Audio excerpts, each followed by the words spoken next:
Thank you so much. Thank you for welcoming me and my family to Chautauqua. And I should say, since that bio was written, I've added a family member to our family. I have a 3-month-old son who is here. So very, very happy to have a growing family in that way. And I want to thank Melissa and Rafia and the Religion Department for inviting me to be part of this Interfaith lecture series. And I also want to thank a longtime Chautauquan who has since left the region, Linda Gillette. She coordinated for many years the Baha'i presence at Chautauqua. And I had a chance to speak with Linda before I came here, and she gave me a list of all of the Baha'i speakers who have spoken at Chautauqua over the last maybe 3 decades or so. And it was amazing to see this list of people who I respect and revere, and some of whom are my friends, and so I'm really honored to be able to be contributing to the ongoing conversation that Chautauqua is having with the Baha'i Faith. And I also want to thank all of you for braving the almost rain, which may or may not be coming, but I know it's not always easy to come out when it's raining, so I really appreciate you guys coming to support me in this lecture. So I used to do live storytelling, and I would get on stage in front of an audience of strangers with other storytellers, and we would tell some sort of story about our life that had some broader universal meaning. And one of the stories that I used to tell was called, "It's Hard to Be Black When Everyone Thinks That You're Indian." So I don't know, do you guys get it? I look very Indian. Most people think I'm Indian. Indians think I'm Indian. And making matters more confusing, my wife is half Persian. She was born in Nicaragua. I'm wearing a shirt from El Salvador. It's all very confusing. But it would make sense that I am interested in studying questions of racial identity. Now, that particular story was a reflection on my relationship with blackness. But it also wove in a story that was reflecting my relationship with God and and how I became a Baha'i. And I had a chance to also weave in a part of the story that was how my spiritual identity expanded my sense of self and how I related to the world. A significant part of this story happened in my early 20s when I participated in an annual gathering of black men, and it was called the Black Men's Gathering. And in this space, everyone was very much a black man, however that meant for them, whatever that meant for them. But they were also a lover of God and a lover of humanity first and above all else. Recently, an elder named William Varner, whose name I'm very happy to speak out loud here today with you, passed away. And I remember sitting with William. I met him about 20 years ago at the Black Men's Gathering. And I remember sitting with him on a beautiful summer day on a green lawn with the river in the background and a cool summer breeze blowing over us. And we were talking about many different things, and William is a very striking looking person. He's very dark-skinned. He has long hair that stands up straight and a beard that kind of matches around his face, ringing his face sort of like a lion's mane. And William also carried a carved staff that he picked up from his travels in West Africa. And I don't exactly remember what we were talking about, but he looked me dead in the eye and he said, "PJ, this is just complicated dust." And I swear my life has never really been the same since. That idea, that simple statement just brings so much into perspective about why we're here and what we're here to do. So when the opportunity came 7 or so years ago to offer contributions to the national conversation on race in America on behalf of the American Baha'i community, it was sort of a match made in heaven for me. It was almost like the job description was written for me. And now my work for the U.S. Baha'i Office of Public Affairs aims to create conditions for like-minded actors to contribute to a national conversation on race, characterized by a new language that will allow thought to advance towards constructive action.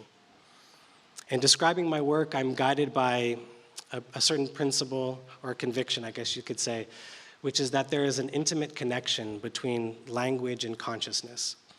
And as the two advance, so too do thought and action. So I think you here at Chautauqua would appreciate this question of how the relationship between dialogue, between thought and consciousness influence the way that we choose to act in this world.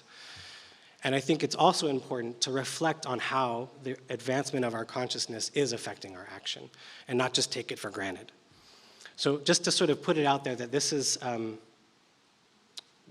the justification of why I feel it's important to work at the level of thought. I will also share a little bit later on about how I work in community, but I think that the two go hand in hand. So the work that I do at the national level is very much about advancement of thought and consciousness. Now, I heard Ibram Kendi speak in 2019 after he published his book, How to Be an Anti-Racist.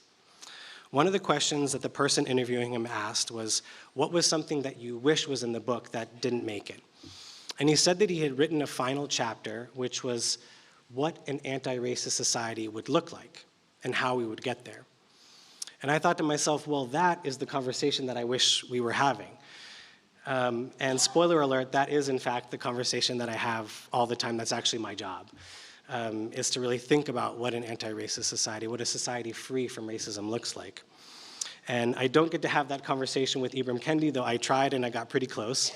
But I do try and have that conversation with as many people as possible. I have it with people in government, with civil society, interfaith spaces, the media, really anyone who's willing to have that conversation, and I would love to have that conversation with all of you. I'm hosting a master course tomorrow at 12:30 in Alumni Hall, and you're all welcome to join me to really have that actual conversation, so I invite you to join me there. But my job, I would say another way to describe it, is basically to bring people together to solve wicked problems that we face in society. Now, wicked problems, and that's the phrase is wicked, like W-I-C-K-E-D. Wicked problems are actually a concept in social discourse, in sociology and social sciences. And I'll define it for you. So they're problems with many interdependent factors, making them seem impossible to solve. They avoid straightforward articulation and cannot be solved in a simple or final way. And wicked denotes resistance to resolution. Another definition is a problem whose social complexity means that it has no determinable stopping point. Moreover, because of complex interdependencies, the effort to solve one aspect of a wicked problem may create other problems.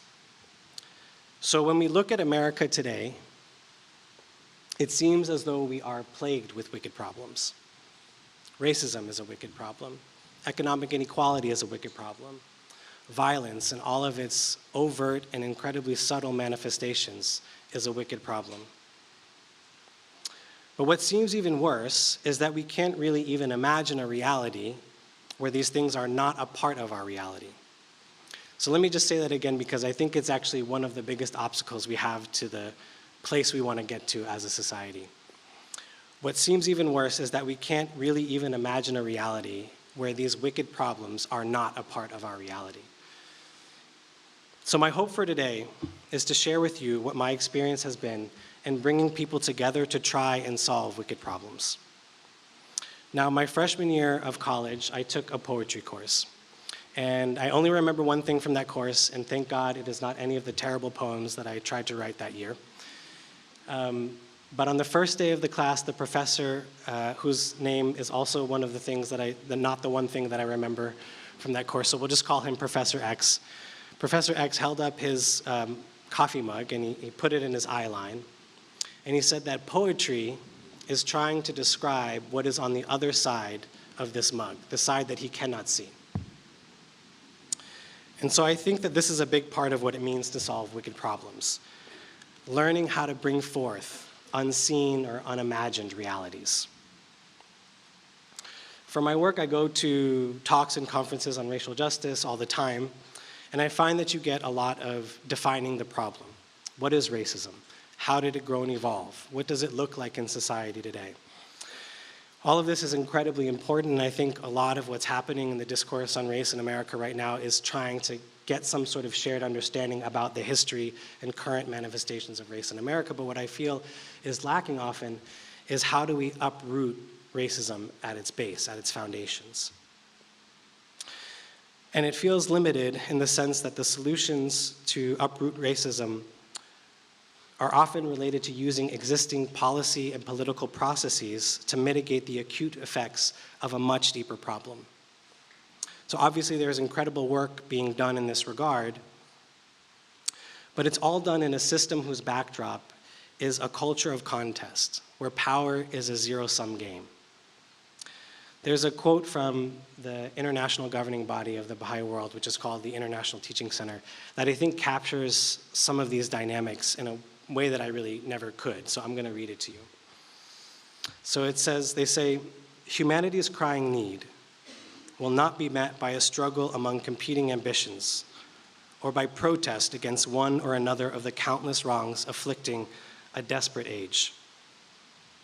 It calls rather for the fundamental change of consciousness, for a wholehearted embrace that the time has come when each human being on earth must learn to accept the responsibility for the welfare of the entire human family. So commitment to this revolutionizing principle will increasingly empower people and individuals to awaken the latent spiritual and moral capacities to change this world into another world. So it is in this context that in my work, one of the main contributions that my office offers is creating spaces for people to come together to think about the deeper forces that underpin wicked problems. We are learning how to create the conditions that allow people of different backgrounds to come together in an environment devoid of the constant threat of conflict and encourage them to put aside partisan mindsets to be able to foster unity of thought and action. So with this goal in mind, I want to take some time today to share with you a project that my office has been developing over the last year and a half that's called the Narratives of America Project. So a national discourse about the story of America has emerged in recent years. Now you could say that this story or this conversation has been happening ever since this country was founded, but the recent efforts of our nation to reckon with ongoing legacies of colonialism and racism have brought this discourse back to the forefront. And to sort of help people, bring people into like, what do you mean by a national conversation on the narratives of America? So a really helpful example is the 1619 Project, which was produced by Nicole Hannah-Jones in the New York Times. And the basic idea that she was presenting was that when we think about the history of this country, choose 1776, the signing of the Declaration of Independence, as the beginning of this country. But what she is saying is that we should center the arrival of the first enslaved African to this country in 1619. So that's an example of where this conversation about the story, the history of America is being explored. And within this conversation, I just want to say that one other piece that makes this discourse really relevant is that in 2026, we'll be celebrating the 250th anniversary of the signing of the Declaration of Independence. So there's going to be a moment in this country where people are going to be really exploring what it means to be an American, what the story of America is. And so part of our work is trying to create a constructive contribution among many people to that moment, which in the current state of American discourse might be quite challenging and contentious, to say the least. So many thoughtful voices are striving to articulate honest, inclusive, and constructive narratives that help us move toward a new horizon of justice and shared prosperity, in which every individual and social group can flourish. And the Narratives of America Project, the way that we function is by bringing people together for intimate conversations, people who are somehow engaged in a national discourse.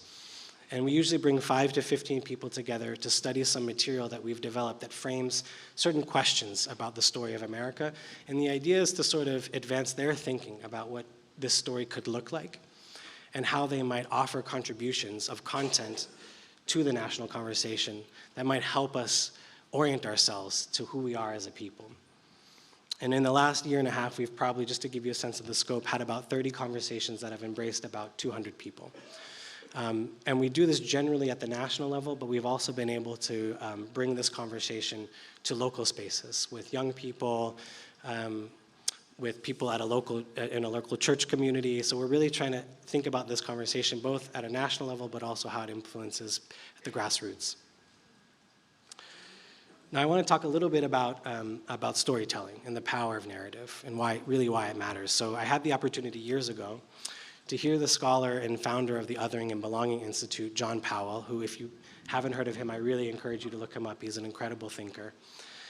And he said something so simple yet so profound. He said, "We don't need to connect. We're already connected."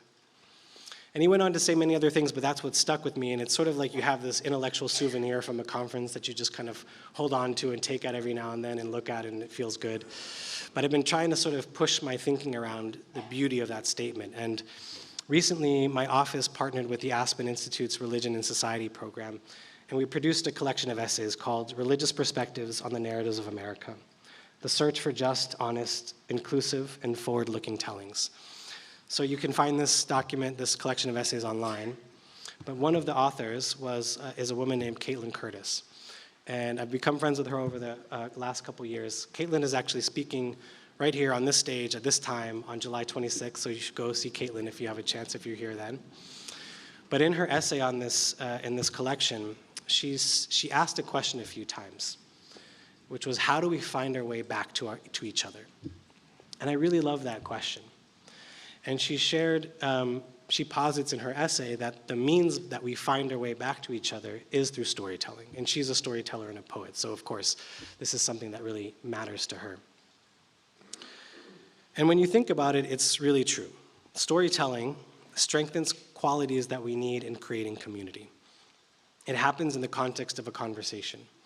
And when you think about it, pretty much everything in this world happens through a conversation. And I was even pushing myself. I was like, well, is that true, that everything happens in a conversation? And I thought, well, what about our quiet moments, when we have moments of prayer? I was reflecting on Father Boyle's Sunday morning lecture, where he talked about stillness, being in the stillness. And I was like, actually, even that's a conversation. In our moments of prayer, it's a conversation with our soul, and it's a conversation with God. So you could say that literally everything in this world happens through conversation. And then storytelling requires the capacity to listen to somebody. And even more than that, it requires that you give them your attention.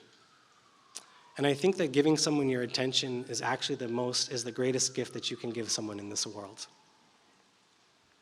Storytelling allows us to share knowledge and develop a shared understanding. It creates relationships or strengthens them by developing empathy and trust. And in the process of sharing our stories, we create intimacy, connection, and solidarity. All things that we are seeking now, all things that we need in this moment. And zooming out, collective stories or narratives provide us with interpretive frames for understanding the world. They give meaning to our lives. They help us perceive more clearly our purpose, our identities, our aspirations. They offer or preclude hope and possibilities for the future. So I want to share some insights from my experience with the Narratives of America project, but I want to sort of welcome you into it by introducing myself the way that we ask everyone to introduce themselves when we have these intimate gatherings. So what we do is we ask everyone to go around before we start studying the document and opening the discussion. And we just ask to say sort of your name, who you are, and then we ask everyone to respond to this prompt. Share a story about your family, community, or country that motivate you to serve. So here's one way, just one way that I could answer this question, and I'm going to take the long way. But I really encourage you all to take time this week to do this with someone, to share your story with someone and take the time to also give them your attention and hear their story. So in the summer of 2020, at the height of the pandemic, when we were first released from our homes, I drove with my wife from Washington, D.C., where we live, to visit my parents in their home of Newton, Massachusetts, outside of Boston. When I arrived, my dad asked if I would take photographs of his garden. And for me, it was an easy yes. My hobby is photography. And my wife loves to say that if she ever loses track of me, she can inevitably find me crouched close to the ground, taking a picture of a flower, a crack in the concrete, a piece of garbage, whatever. But I love photography, so I was very happy to take on this project of photographing my dad's beautiful garden. And let me just take a minute to describe a little bit my dad's garden. On a relatively small piece of land, every inch of his yard is filled with a thoughtfully placed piece of foliage.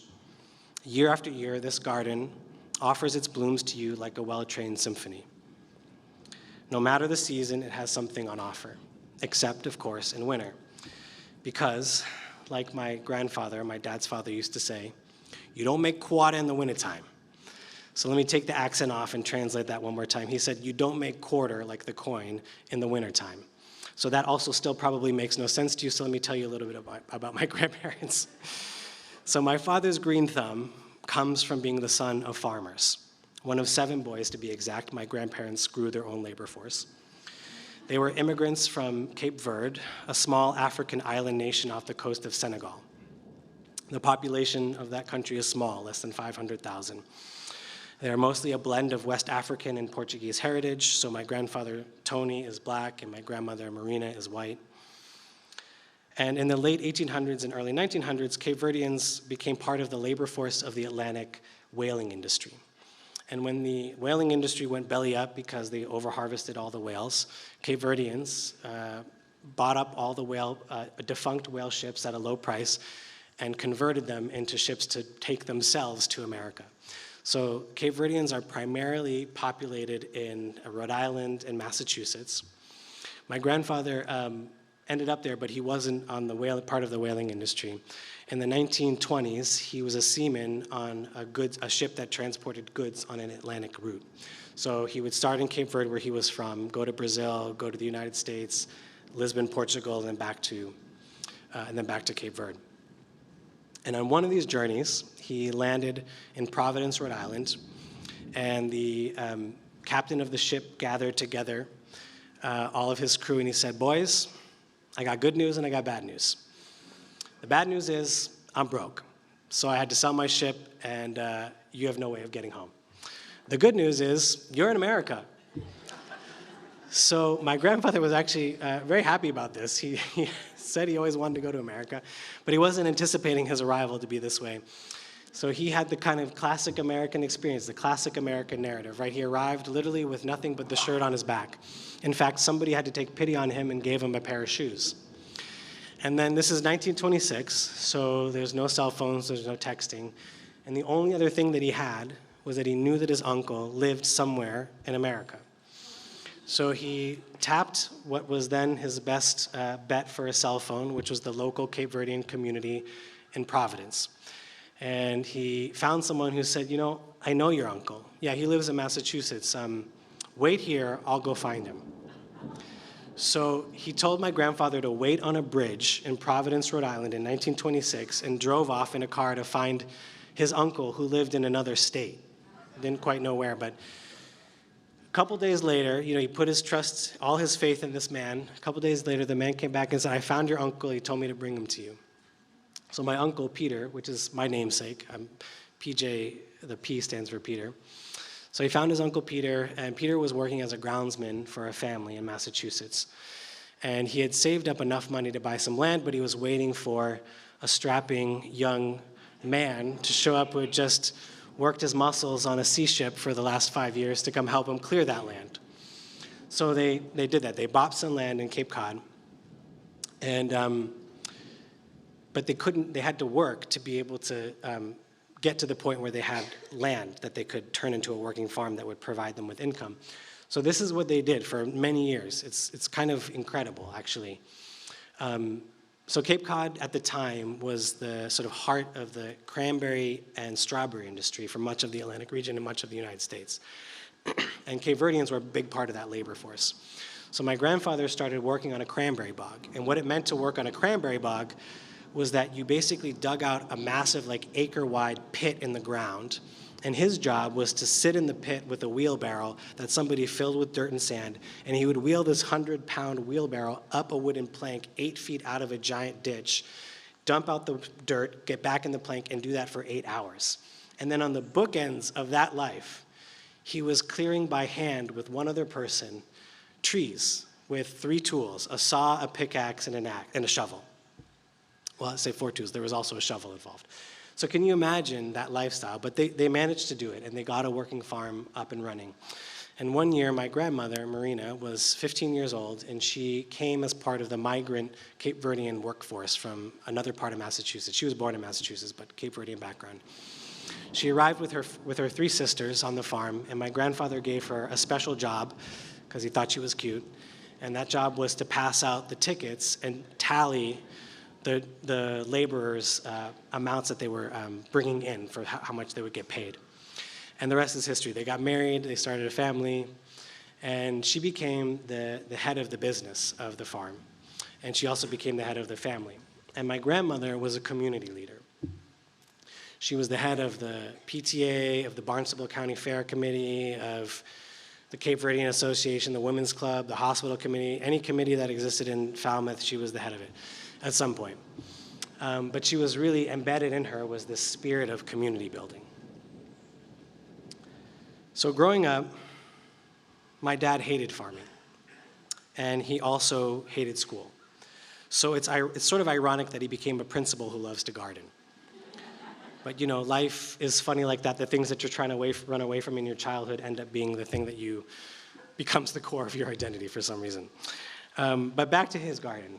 I took a little bit of a detour, but we're getting back to the garden. It's really incredible, and I had so much joy photographing it.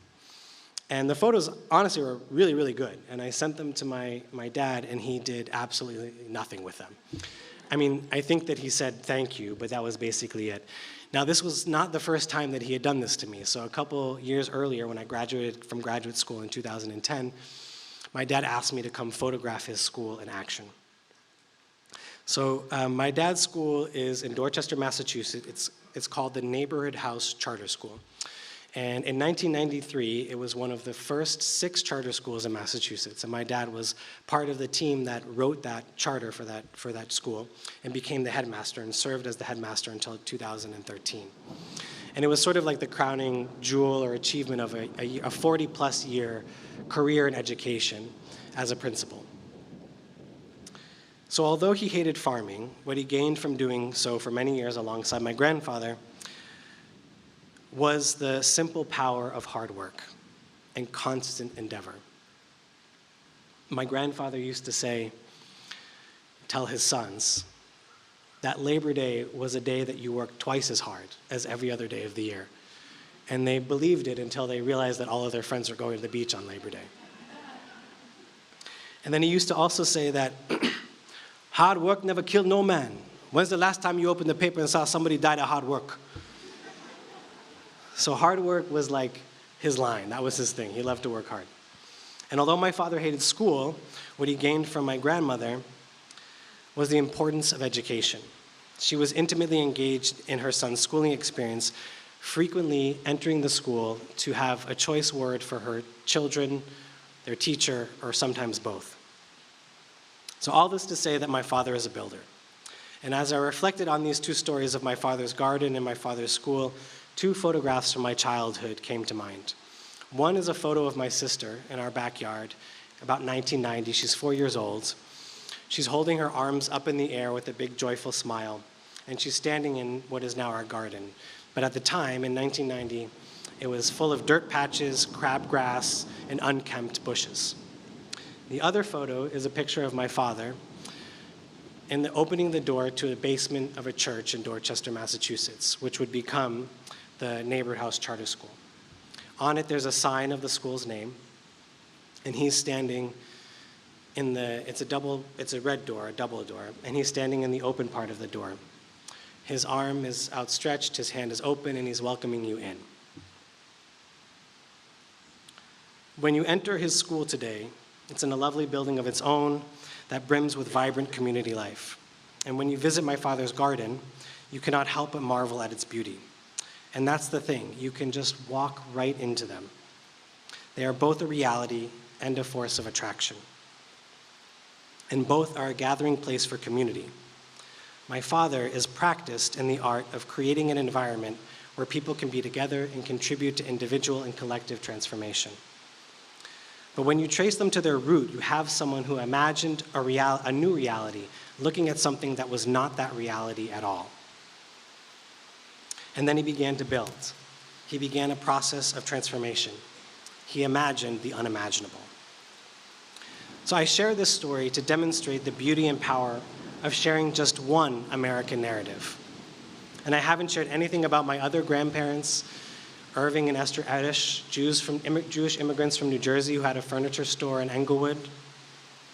And in preparing for this lecture, I watched a documentary about Chautauqua called Chautauqua, An American Narrative. And to take it one step further, there are names on the back of every bench under this tent. Every one of them represents countless more threads of the narrative of America, further enriching the collective story of who we are as a people. So one of the questions at the heart of the Narratives of America project is if there's a meta-narrative that can help bring all of these stories together. Is there some kind of connective tissue that can help us make sense of where we've come as a country, and also give space to all of the many seemingly limitless, infinite number of stories that are now getting the space that they deserve as we sort of reckon with our past? So I would like to offer one potential meta-narrative for your consideration. At the heart of the teachings of the Baha'i Faith is the principle of the oneness of humanity, rooted in the underlying spiritual nature that all human beings share. This principle is far more than a slogan or an abstract or unattainable ideal. It has profound implications for both personal behavior and the way that society is organized, challenging many current assumptions of society and revolutionizing our conceptions of the relationships that should exist between the individual, the community, and its institutions. Can you guys still hear me? Okay. The rain is really coming down now. We may be here for a while together, so get settled in. So to help bring this vision of the oneness of humanity together and its revolutionizing, the revolutionizing nature of it, and please, it looks like the ushers are helping those who are getting wet come in, so if you can make room for people, that would be really, really wonderful. So you can imagine the human body. And when you think about the human body, it's made up of an incredible amount of diverse elements. The diversity of the human body is really remarkable. And then what are the organizing principles of the human body, of a healthy human body? Harmony, cooperation, reciprocity. These are the principles that make a healthy human body function. And all of the individual pieces, the unique pieces, work in harmony to ensure the well-being of the whole, of the collective. So within this vision of the oneness of humanity, you see these principles, and you see the idea of unity and diversity. That unity and oneness doesn't erase our diversity, but it means that our diversity can function together in a way that is harmonious and strengthens the collective. Now, when you look at America today, you see a very different set of organizing principles, maybe as you call them, assumptions about human behavior.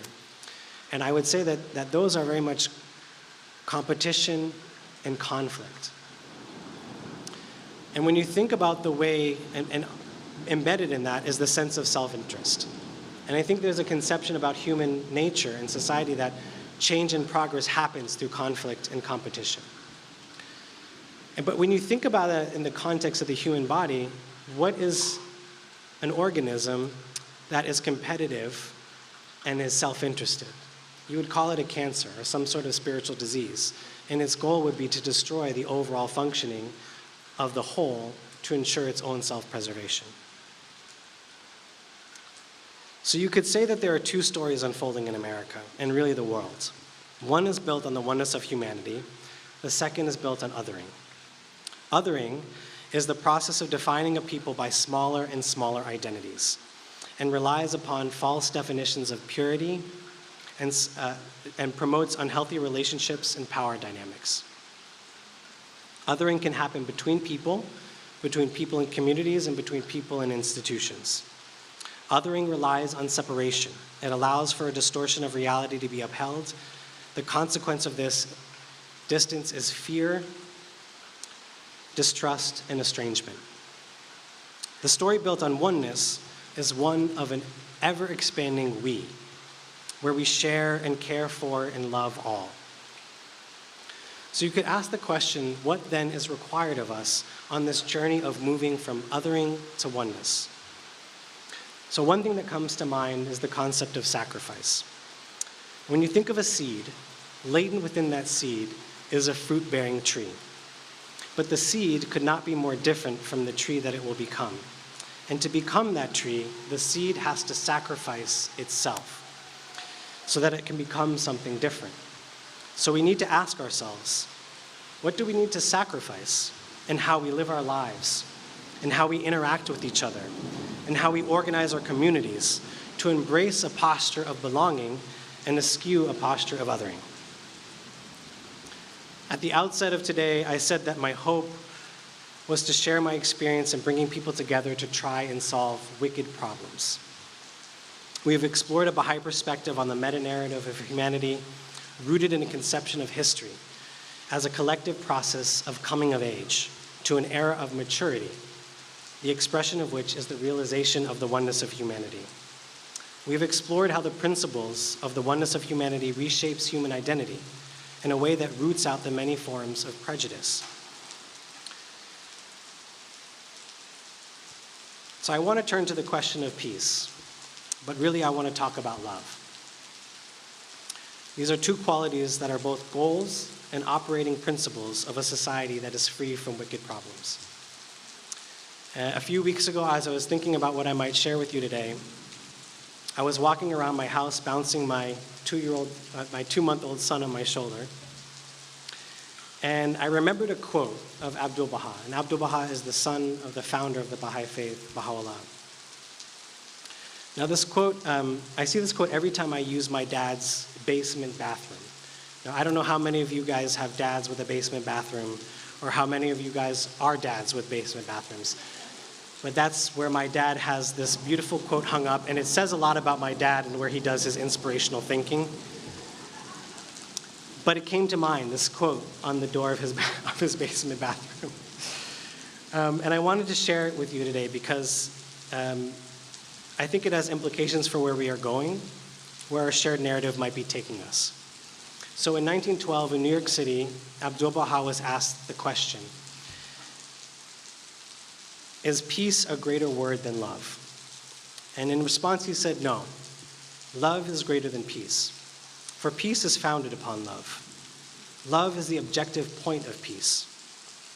And peace is an outcome of love. Until love is attained, peace cannot be. But there is a so-called peace without love. The love which is from God is the fundamental. This love is the object of all human attainment, the radiance of heaven, the light of man. So it's nice to think about peace and love, but they also sometimes feel like abstract ideas. So we might ask ourselves, how do we become new types of social actors who are committed to the oneness of humanity? What does it look like to train from a young age practitioners of peace who wield the sword of love? So I want to offer one example from my own experience, my own life and community, from a program that I'm a part of called the Junior Youth Spiritual Empowerment Program. This program engages young people between the ages of 11 and 14 to think about a few things. One is to develop their capacity to carry out moral action in society.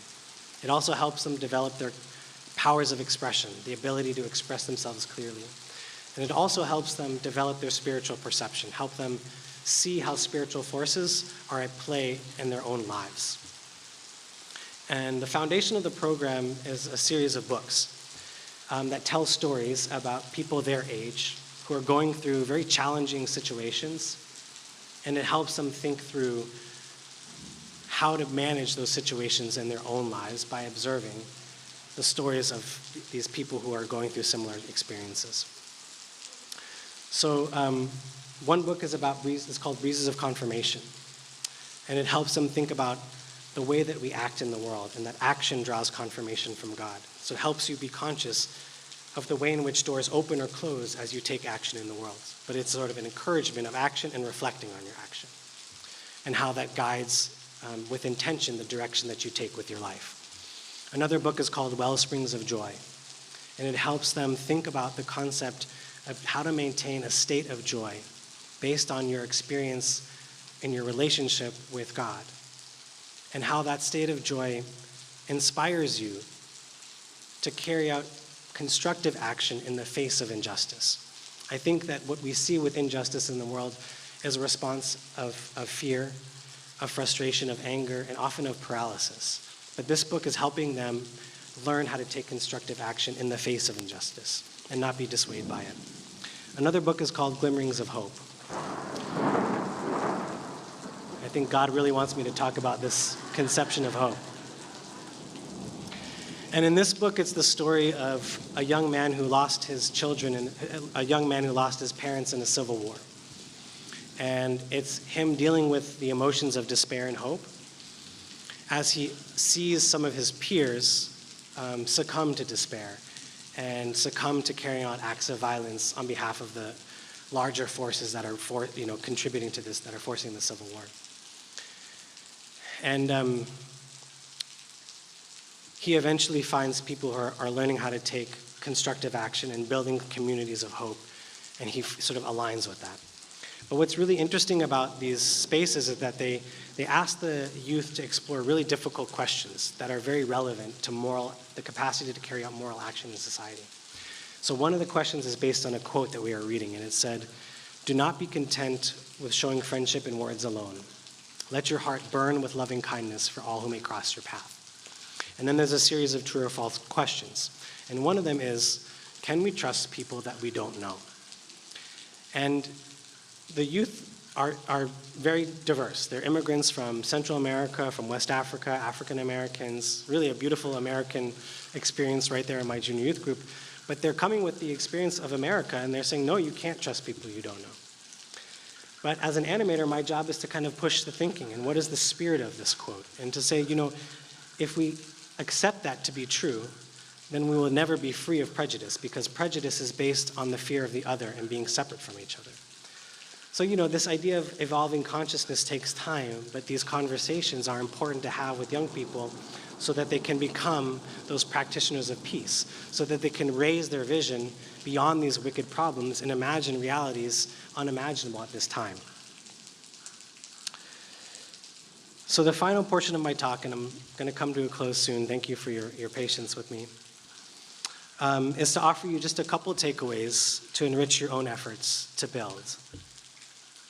The first takeaway is to see the end in the beginning. So there's a temple, a Baha'i temple in Wilmette, outside Chicago, on the banks of Lake Michigan. It's a beautiful, huge temple, and it's a force of attraction. When you visit Chicago, you may go to that temple. And it was completed in the 1950s, but in 1912, Abdul-Baha, who I mentioned before, came for a foundation stone ceremony, laying ceremony. And he picked up the stone, placed it on the ground in front of an audience that was gathered there, and he said something incredible. He said, "The temple is already built." So seeing the end in the beginning.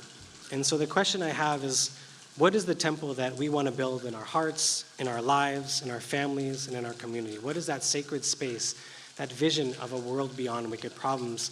And what is the foundation stone that we can lay now to start walking in that direction?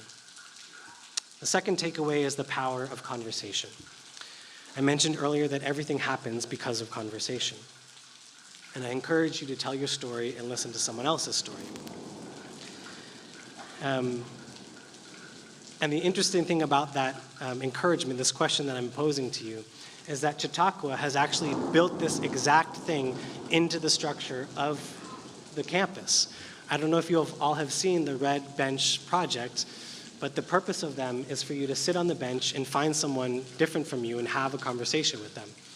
So I encourage you to do that. I did sit on the bench. Nobody joined me, so you may have to go find someone and bring them to that bench, but really try and use the bench project.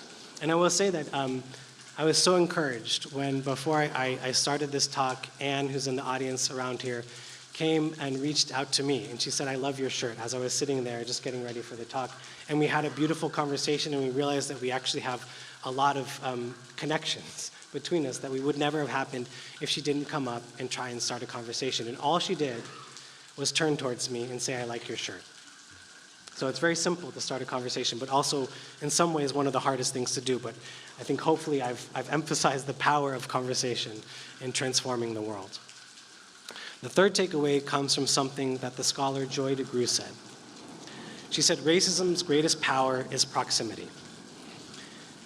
Basically, ever since the construct of race was created and the conception of creating a hierarchy of human value based on the color of our skin was implemented, the way that that structure sustains itself is by ensuring that people of different races do not interact with each other as much as possible. And there's been decades, centuries of effort to ensure that physically we are actually separate from each other. But there's also a psychological aspect to the way that racism ensures that we are separate from each other. So I encourage you all to think about what adjustments you need to make with your time, the places you go, the places you take your children and your grandchildren to ensure that they are subverting those processes that keep us away from each other. And it takes energy, it takes intention, thinking about those salmon that swim upstream, constant effort to swim against the forces of society. So that's the effort that's required, and what adjustments and intention do we make to ensure that we are swimming against the stream of these forces that keep us apart? The fourth takeaway and the final takeaway comes from the statement of the late, great Toni Morrison.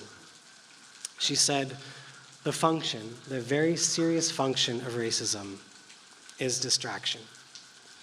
And this, I think, is one of the most profound, revealing statements about racism that I've ever heard, and I think about it all the time, because it speaks to the way in which racism, which is essentially an expression of a materialist perspective of human existence, disconnects us from ourself, from our soul, from our spiritual reality. And so then the question is, what are we giving our attention to? And I mentioned earlier, our attention is the most precious gift that we can give someone in this world. So that also takes intention. What is it that we're giving our attention to? What is our heart attached to? The question also of attachment, I think, is in that question of distraction, that we choose to attach our heart to certain things. The question then is what adjustments do we need to make in our lives to assure that our heart is attached to the right thing? How does all of this serve the temple that we are striving to build in our lives as we are midwives to a new America, a new world that is free of wicked problems? So I'm going to close with a statement from Abdu'l-Baha about reality and what we should attach our hearts to. So he says, God has given man a heart, and the heart must have some attachment. We have proved that nothing is completely worthy of our heart's devotion save reality, for all else is destined to perish. Therefore, the heart is never at rest and never finds real joy and happiness until it attaches itself to the eternal. How foolish the bird that builds its nest in a tree that may perish, when it could build its nest in an ever-verdant garden of paradise. Attach your hearts to God. He is the eternal glory. Day by day, your efforts will increase. Day by day, you will become more enlightened. Day by day, your work will become universal. Day by day, your horizons will broaden until the end, when they embrace the universe. Thank you for your time.